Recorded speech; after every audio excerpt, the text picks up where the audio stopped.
Potrebbe configurarsi il reato di omicidio colposo per il medico che aveva dimesso Ludovica, la bambina morta a causa di una meningoencefalite batterica scatenata da uno streptococco pneumonie, una patologia che avrebbe invece richiesto il ricovero con idratazione e trattamento con terapia antibiotica.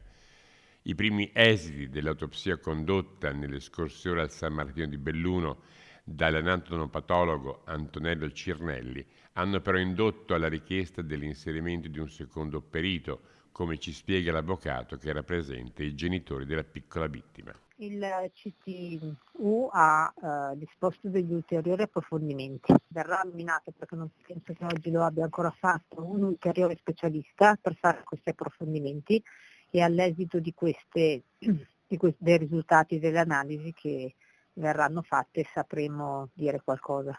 I genitori della piccola, chiusi nel loro dolore, stanno affrontando il momento con grande dignità e riservatezza. 2 genitori che hanno perso una bambina improvvisamente. Potrà ben capire che sono molto forti, perché sono forti. Vogliono capire che cosa è successo e per il momento, come potrei definire la loro situazione, sono molto provati, ma molto decisi a capire che cosa è realmente successo. Quello che accadrà è presto per dirlo. I tempi tecnici potrebbero anche essere di alcuni mesi, forse 3, forse 4, a seconda da quando entrerà in scena questa nuova figura richiesta dal CTU.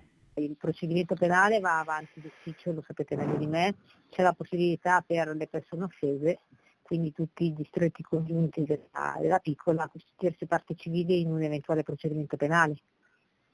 Le sembra un'ipotesi verosimile che ci sia un procedimento penale in Non, cui ci sia una colpevolezza?